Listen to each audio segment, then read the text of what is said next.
Hello, I have the lovely Phoebe with me today. Hi, Phoebe. Would you like to introduce yourself and tell us a little bit about yourself?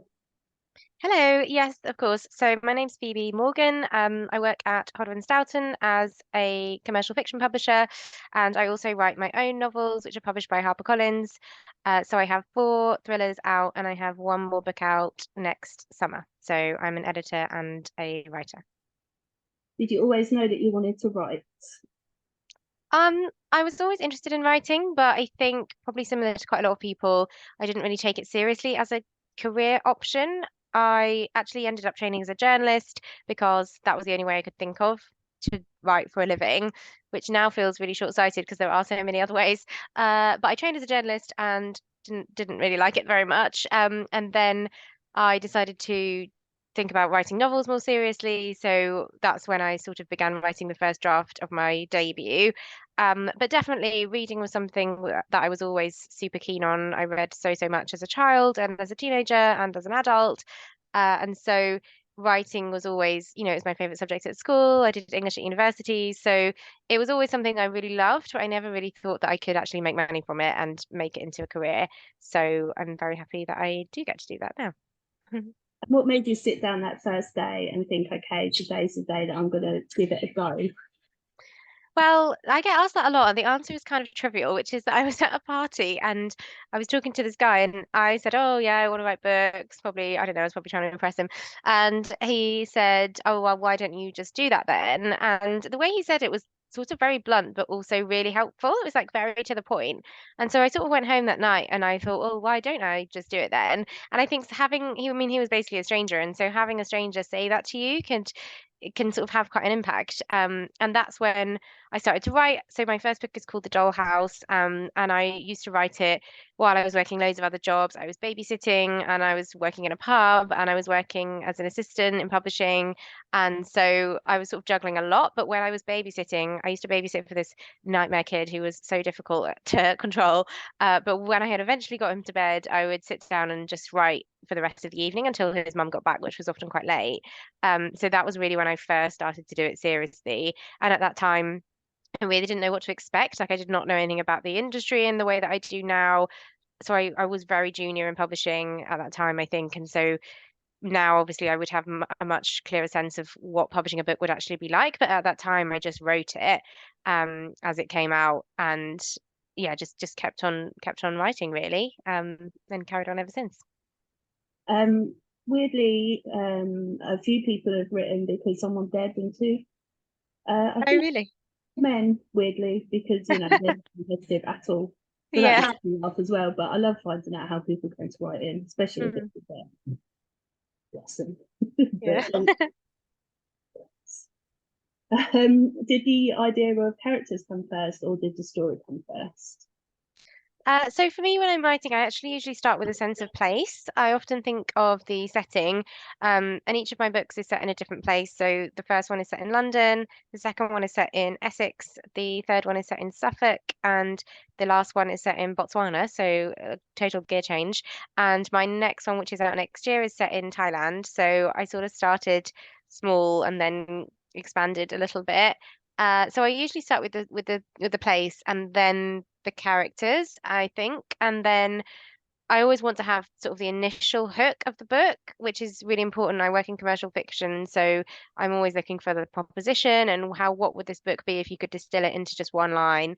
Um, but I think for me, I'm not a huge plotter when it comes to my own writing, and so I sort of get the place and some of the characters, and then the voice starts to kind of come to me, the first person voice, and then I just begin to write that, and then I end up having to go back and do quite a lot of editing and structural changes. But initially, I try not to overthink it. I just start and sort of see where it goes. But everybody's so different. I know writers work in really different ways. Yeah, definitely. Of all the characters you've written so far, which has been the most fun and which has given you most trouble? Oh, that's a good question. No one's ever asked me that before. I think my favorite character is the woman in my second book, which is called The Girl Next Door. So she is a woman called Jane, and she is a mother and a wife, and she lives in this small village in Essex, which is actually a village where I used to live for a little while as a child. And she sort of tries very hard to maintain this perfect exterior but inside she has a much darker edge to her, and she's quite sarcastic, and she can be quite funny sometimes about the villagers and the people around her. And writing her was just really good fun. Like she has quite an acerbic voice, I think, and so she's probably my favorite. In terms of the most trouble, I'm not sure. I found like this last book quite difficult. So my last book is called The Trip and it's not out yet, but I have been through like a lot of drafts of it and a lot of iterations. And I wrote some of it during the pandemic, and then the pub date got moved back, and it has just been like a bit of a problem book. And so I would say almost every character in that has been a nightmare. But I'm really hoping, I'm almost at the copy edit stage now, so I'm really hoping I am coming towards the end. But usually my characters are quite good fun. I don't take them that seriously. And I like writing. I usually write from lots of different perspectives, like 3 or 4 in a novel, and I like sort of changing it up in between chapters. I was going to ask if being an editor makes it any easier to write your own book, but it sounds like that isn't the case. Not really, to be honest. I mean, I love being an editor. Like my day job is really my passion, and I love working with my own list of authors to help them and publish them through and champion them. And I think it's so different as an experience, because I do think I can read someone else's book and see the issues with it and see what needs changing, because I sit in the acquisitions meetings and I know what people want and I work with the sales team, and so I can see the sort of commercial points in a novel that an author should try and hit. And I think when you're writing your own book, it's so much harder to do that and to have that distance. And so, I mean, it helps me in that I understand the business and I don't take it that seriously. But in terms of the actual craft of it, I don't think it has really helped me that much. No, I think it's helped me with understanding how authors feel. Like I have a lot of empathy with my authors and I communicate with them a lot because I know what it's like to be on the other side of the fence. But I think in terms of the actual writing, it's probably the same experience as it is for everyone. Do you hide any secret jokes, messages, or Easter eggs in your book? No one's ever asked me that either. Great questions. Um, no, not really. I think a lot of the time I use names of people I know, and sometimes inadvertently I will accidentally name someone I know, and that's happened before, and people think it's them, and it's really not. It's just that I'm bad at thinking of names, so I just choose someone that's in, not even in my head, like just someone that I know. Sometimes I don't even know them that well, but I put them in there. And I think some of my friends think that they are in my books, and my mum thinks that she's in them, but they're really not. Like occasionally, I obviously like most writers, like you observe things and you get little snippets and you might like remember tiny little details, but none of my characters are actually based on real people. And no, I don't really do any Easter eggs. Maybe I should though. Yeah, why not? Have you ever been tempted to kill anyone off that you don't like? In real life or in my book? Well, either. Um, no, I think with my characters, I usually know who's going to die. Like I think that's usually somebody dies. I think someone dies in all of them. Yeah, yeah. Maybe not, maybe not. Can't remember now. Yeah, they do. Yeah. Sorry, you really forget. Like when you've written like 4 or 5 books, I honestly just barely remember what happens in the first couple. Um, and people ask me stuff, and I'm like, what book? But I think usually I know who's going to die from the beginning, and I usually stick to that. And yeah, I think I try to. Not all of my characters are that likable. A lot of them are quite dislikable. So I sort of don't mind killing them off. If you were, you must have read like a lot of killing methods. So if you were to be a fictional killer, how would you want to be killing your victims?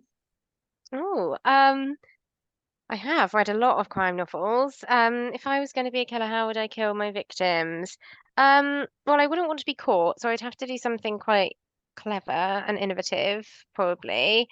But there's also a kind of attraction to doing it in quite a dramatic way, like I love things like Killing Eve, where she kills them, and like there's a scene where she kills someone with like a hairpin, or like little things like that, like sort of quite glamorous as well. So I don't know. I haven't decided yet on a full method, but either something that means I wouldn't be caught, but something with a bit of like drama around it, probably. One of the most inventive ways that I've heard of, I haven't read the book, but the author told me was to bash someone over the head, but to fill them up with ball bearings. So they go to hospital for head injury, they give them a CT scan or whatever, the magnet, so then all the ball bearings would not Oh, explode, basically. that's very inventive. Yeah, horrible. horrendous. Really cool, I guess, and it's stuck in my mind. So Yeah, it's definitely memorable. yeah, he's such a lovely man as well, and I'm yet, sure. yeah. And if you were to be fictionally killed, who would you want to solve your case? Oh, my favorite detective in like modern fiction is Susie Steiner's Man on Bradshaw. Have you read those books? She was They're such a wonderful wonderful. writer. So she wrote three of them, I think, and she is just a great character. She's a great detective. She's very empathetic and human and real. And I think she just has an amazing voice and knack for characterization. So probably her. Did you always know that you were going to write in that genre? And are you tempted to write in any others? Um, no, I think when I first started writing The Dollhouse, it just became a thriller. I mean, when I first wrote it, it was almost much more reading group, and it was a bit in between genres, and it was more of a story about sort of family and family dynamics. And then when I started sending it out to agents, I had a couple of interested agents, and they were sort of saying, "Oh, you need to sort of push it in this slightly more thrillery direction." And then when I signed with my agent, who is still my agent now, she helped me to sort of craft it into much more of a psychological thriller, and then the others sort of followed suit. And I do love thrillers. Like I read a lot of them. They're probably my favorite thing to read if they're really good. So yeah, so I sort of since then have always stuck to that genre. I would like to do something different maybe one day. Sometimes I write short stories just for fun, like they're not published. I don't want anyone to ever see them because they're kind of terrible. But I write those sometimes in my spare time, and I would love to be able to write a really good rom-com. But I just don't know if I really have the knack. I've never really tried. I like thinking of ideas for rom-coms, but I've never actually tried to execute one. But maybe at some point that would be something that I might just give it a go, like under a different name or something. When you're editing your own books, what are the words or phrases that you most overuse? So I always talk about people wearing rings. I usually wear quite a lot of rings, but I just took them off because I had a shower. But I usually wear a lot of rings, and so I always think about like the light glinting on the rings, and that happens like a lot in my books. There's like a lot of rings, a lot of people glinting. So I think I really overuse that. There's so many. I think there's so many phrases that just creep in, and then you realize you've used the same phrase like 20 times in the novel. But I think a lot of mine are sort of little like mannerisms as well, like the way people raise their eyebrows or the way people look at each other or smile. And I think a lot of the things that I repeat are around like facial characteristics or little ticks that people do with their bodies. That's the first time. That's quite funny. Yeah. Usually it's just, everyone's like, just, very just all the time. It's just. Yeah, if it's just like a single word, I think I probably use that quite a lot. Um, yeah, and like yeah, definitely there's definitely repetition. Yeah. I love how all authors know as well, just like that. They very rarely have to think, they're like, oh, it's that. Yeah, and you can't help yourself either. Like even when you're aware of it, that's why we have editors and copy editors though, because they can check these sort of things. Yeah. If you're able to spend a day with any author, dead or alive, who would you like to spend the day with? Gosh, I would like to spend a day with I used to love Jacqueline Wilson when I was a child, so probably her. I think she came to my school once and she did a talk, and I just think her imagination is amazing and she's so prolific, and I think she's able to reach so many children and sort of young adults through her storytelling because her books are all quite issues based. Like I remember, like my parents are divorced, and I read some of her books that were about divorce, like The Suitcase Kid and stuff like that. And they were really helpful at the time. Like they were quite influential. So I would like to speak to her about how she manages to come up with things and also just how to sustain a long career for that amount of time. Is kind of amazing. So probably her. If you had any fangirl moments, because you must have met quite a few massive authors. Have I had any what? Fangirl moments. Fangirl moments. Yeah, I have. Who did I meet? I met a celebrity the other day, and I'm not allowed to say because I'm getting her to write a book for me. And I was kind of starstruck by her. I have been in a lift with David Attenborough. That was a bit starstrucky. Who else? Probably quite a lot. Yeah. Yeah, no, I think when you work in publishing, like you're quite often sort of adjacent to these people, like sort of celebrities coming to the building and they're at the same parties and stuff like that. In terms of sort of like non-celebrity authors, I met Karen Slaughter, the crime writer in New York once, and I thought I was a bit starstruck by her because again, she's so prolific and she's such an incredible crime writer. Um, yeah, lots really. It's nice. Wish I hadn't asked that question. I'm massively jealous. Sorry. That's fine. Karen Slaughter's one that I really want to meet, actually. She's one of my few that She's I very haven't. cool. Yeah. I met Kathy Wright last year and Tesco, so that was very cool. Yes, very impressive. Um, what's been the absolute highlight of your career so far? Um, of my publishing career, I got shortlisted for Editor of the Year at the British Book Awards last year, which was a massive honor, and I was really surprised. So that probably I did not win, but it was nice to be shortlisted. That was probably the highlight of my publishing career. Um, in terms of my writing career, um, I guess just like, the first time you get the deal, like I think you can't like it just changes your life because I think it was something that by that point in my life I wanted so badly, as I'm sure is the case for a lot of debut writers. And then once you've got it, and even if I never write another book again, or it all goes badly, or they don't sell, or whatever, like you're never going to go back to being the person who had no books out at all. So, I feel like I will always have this collection of books that I have written that are out in the world, and so like mentally it changes. Like, it's not like a life changing for me at this stage, but it's like mentally life changing because it becomes something that you just work on and that I mean the goalposts always move, like you always want the next thing and the next thing. But I think it really satisfied like a kind of fundamental desire in me. So that probably getting that first deal is probably the biggest thing. Will we see you at any of the festivals over the summer? Yes, I'm going. I'm not doing any panels because I don't have a book out this year. It's out next year, so hopefully I'll do more then.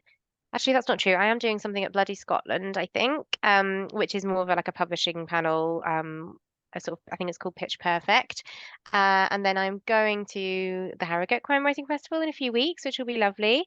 And I am going to Bloody Scotland. And I'm going to potentially Capital Crime in London as well. So usually I go kind of for my job, but also I know all the writers there as well. So it's nice to like catch up with everyone. Are you going? For all three of those? Nice. Oh, well, I'll get to see you in person. Yes, absolutely. Yeah, it'd be cool. Love it. I think I only went to Harrogate for the first time, not last year, the year before. And yeah, booked to go again as soon as I got home. Yeah, Oh, yeah, it's so fun, isn't it? yeah, it is. It's great. Yeah, I can't wait. Um, so you haven't got a book out this year, you said, so next year. And then do you have plans after that? No, so I need to think about new ideas. So this is the last book in my contract with HarperCollins, and then I need to think of some new ideas and think about next steps. But yeah, I definitely want to keep on writing. But I've just wanting to get this last one done at the moment. And then once I've done that, I'll think about the next steps. But hopefully I'll keep on writing. I get a lot of emails and messages from writers saying they've read all my books and they want to read more. So that's always like a nice way to keep yourself going. Yeah, definitely. Well, because you have to go, I don't have any more questions for you for now. Okay.